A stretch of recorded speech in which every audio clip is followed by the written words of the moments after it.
Hi, I'm Dr. Karen Curry Parker here with your weekly energy forecast for the week starting on Monday, March the 17th, St. Patrick's Day. So, one of the big ideas that I teach and that I have emphasized again and again and again is that if we're going to create a revolution of peace, equitability, justice, sustainability, abundance for everyone on this planet, we have to start first by exploring on a personal level, on a community level, and ultimately on a collective level, what's living in the space between stimulus and response. When we are making choices from a reactive place, and that's easy and natural to do, 95% of your programming is unconscious, it's old patterns.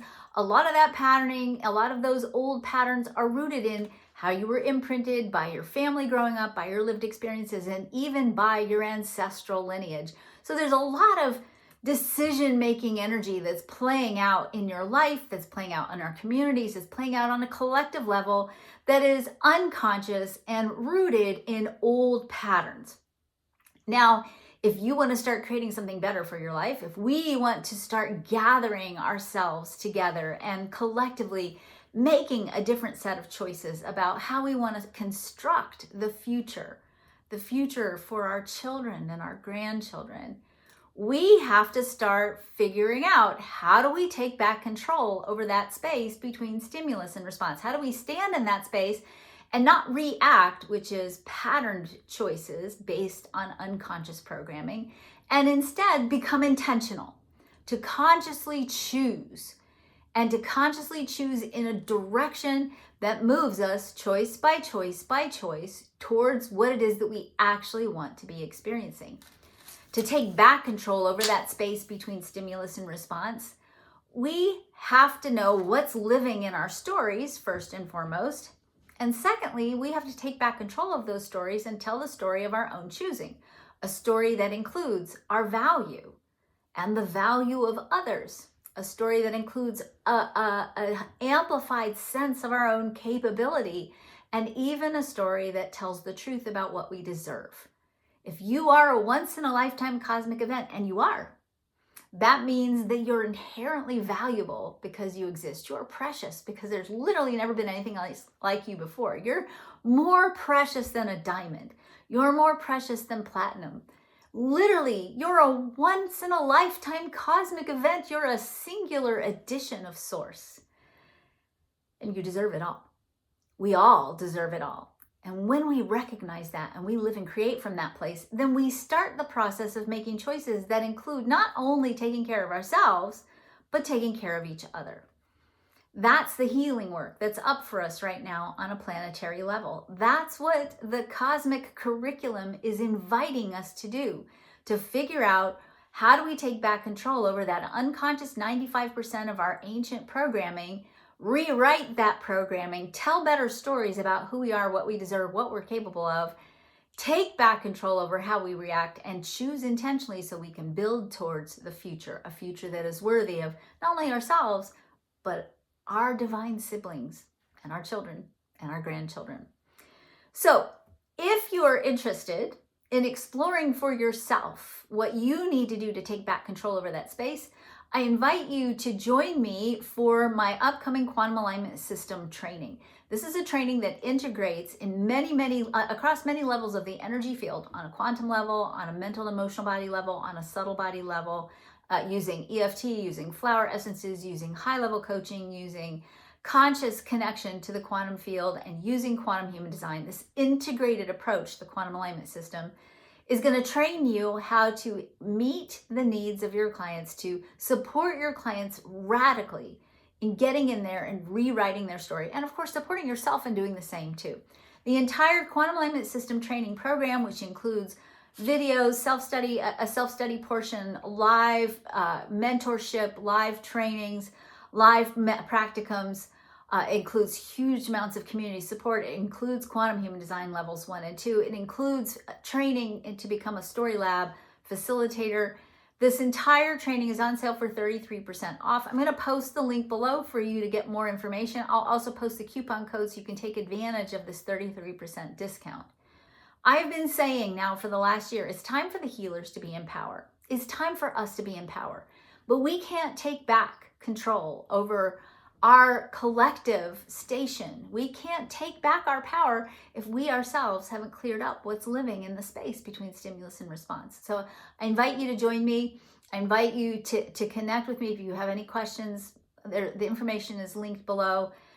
And I look forward to welcoming you in the program. Okay, talking about the space between stimulus and response. Hold on, I dropped my notes. Okay. Last week, we had a lot of what I would call catalytic energy playing out in the celestial curriculum. We had a lot of light that came in and sort of amplified and forced us to focus on core questions such as, what is mine? What am I here to do? What do I need to do to stay emotionally regulated in an environment that feels emotionally unstable and volatile? How do I connect to my own inner sense of enoughness? How do I bring peace into the room when the energy around me is tense and polarized? These are some of the explorations the events of last week triggered for us. And certainly this lesson, this curriculum, isn't going away anytime soon. And so I want to just bring us into an invitation. And the invitation that I have for you right now is I really want you to go deep in your exploration and your study of the gate 36. We have the gate 36 transiting, the nodes transiting through the gate 36. This is the gate of exploration. In the shadow, this is a gate of crisis. It is a place where war potentially lives in the chart. The other gate that's being highlighted by the transits is the gate 6, the gate of impact. That's the gate that was lit up by the full moon last week. It is the energy that the earth is highlighting this week. This is an energy that invites us to explore our impact, to ask ourselves, how strongly are we standing in our own sustainability? How are we using our resources to not only impact others in a positive way, but to be able to expand upon goodness and abundance for the world? Of course, the shadow of that energy is lack and holding back and defending and fighting for what you might perceive as your fair share and feeling that other people are trying to come and get your fair share. So you got to fight, right? That's the shadow energy that's playing out in the collective in the collective weather, in the celestial weather. Now, as I said, the sun earth occupies and highlights these two energies as well. So we've got the nodes conjunct the sun earth. So we have this big theme playing out in the celestial weather that includes a lot of emotional tension, that includes a lot of fear of lack, that includes a lot of capacity to deeply impact others. And that means we can impact others with our good, strong connection to our own sustainability, our own enoughness, our own emotional wisdom, or we can disrupt things by coming in emotionally dysregulated and fearful and standing in a fear of lack. It's very easy with this energy at play for fear to be playing out in the communal, in the collective arena. And so definitely worth exploring this week a couple of questions. And if you don't listen to anything else today, listen to these two questions and really play with these this week. First question, who do I need to become to create what is mine to create? Okay, remember, in the bigger spectrum of where we are in a creative cycle that started with an invitation, gate 13, to ask ourselves, what's the story I'm telling about who I am, how I am, what I deserve, what I'm capable of? Certainly this week, especially as we still feel the impact of this full moon lunar eclipse energy, such an important time for you to ask yourself, who do I need to become? Your identity, right? Who do I need to become in order to create what is mine to create? And if you don't know what's yours to create yet, don't worry, because the curriculum being highlighted by by Mercury and Venus, those two planets are actually in their retrograde station, forcing us to have to ask the question, what is mine to do? And I fully expect for all of you, those answers will be dropping in if you don't have them already. That we are in this internal dive where we're asking ourselves, in the midst of all of this chaos, in the midst of all of this disruption, in the midst of all of this change, because that's really what's happening here. We are in a huge cycle of disruption, but that's necessary because our old stories don't work anymore. And so we're being invited to write new stories. And it's up to us to take control over the story we're writing, the story we're telling. And certainly the Mercury and Venus are saying to you, hey, slow down. I know that things feel tough right now, but slow down. Take some deep breaths. Get reconnected to yourself, your message, the meaning of your life, your breath, beauty. Get reconnected and dialed into the heart, your heart, and ask your heart, my heart, what is it? What is mine? What is mine to create in the world? Who do I need to be to fulfill that part of the story of who I am? That's the first contemplation. The second contemplation comes from the bigger overarching cycle that we're in. We're at the end of a 400-year-long global cycle, and we are finishing up this cycle with a final thrust of clearing out ancestral karma, clearing out our ancient agreements and ancient patterns. And this second question is, who do I need to be to transcend the patterns of history held within my cells, held within my story, that keep me playing small? Who do I need to be to transcend the patterns of history held within my cells and held within my story that keep me playing small? These two questions are questions that the Sun and Earth are helping you explore. The gate 36, the highlighted by the Sun until midweek, the gate 36 is saying, hey, what new patterns would you like to establish? What old patterns need to be released? And if you get worried, and you might, because Mercury is bringing us an energy of anticipation, which in the shadow can be worry. So is Venus. Okay, so we have these two planets that are saying, hey, let's talk about what you need to get ready to fulfill the true story of who you are. But in the shadow, we might get worried. And so if you start to get worried, Jupiter is saying, and I told you this last week, stop. Take a retrospective analysis, look behind you, and think about every single time in your story, in your life history, where in the 11th hour, you got saved. Miracles happened. Serendipity happened. Synchronicity happened. That you pulled a rabbit out of the hat in the 11th hour, and the universe facilitated that for you. Take stock of how many times things actually worked out. Because we tend to think, oh, what if they don't? And we discount the fact that for the most part, 99.9% of the time, everything works out. But we're so focused on that 0.01%, and we let that 0.01% run the show and leave us standing in a contracted, fear-based place instead of an expansive, optimistic, faith-based place. Here's just an analogy. We get all twisted up about plane crashes. And I'm not saying that a plane crash isn't a terrible thing. And I'm not saying that as a person who flies a lot, I don't always have that thought when I sit down on a plane. But if we look at the statistics, we have 14 million safe flights a year and a handful of crashes. 14 million safe airplane flights a year. I don't think that's commercial air flights. That's not all the little ones, right? The odds that things are going to turn out are much more in your favor than the odds that they aren't. And so certainly this week, as you explore the energy that's at play and you feel some of the tension and the polarization and the emotional upheaval and the disruption and the fear, take stock of your story and look at how many times did my circumstances improve and get better? How many times did it actually work out?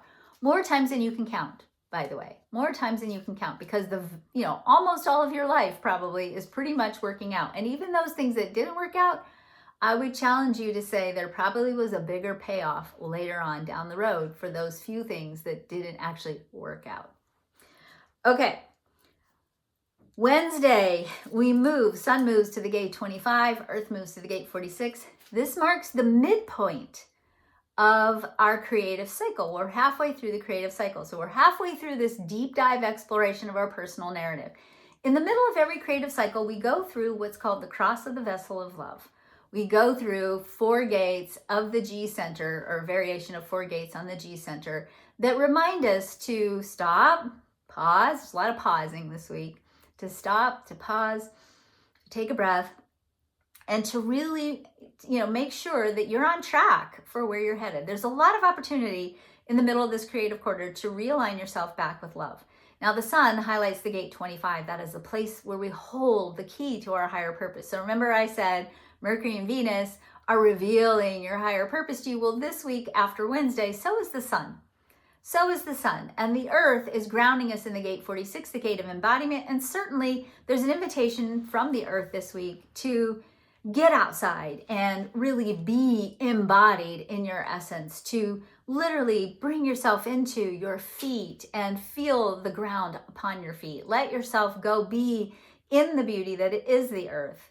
Enjoy nature, if you will. Give yourself some quiet time to walk, to contemplate, to really take stock wherever you might be of maybe the beginning of spring or maybe the beginning of fall, depending on what hemisphere you're in, right? To really start looking at the messages that are held within nature.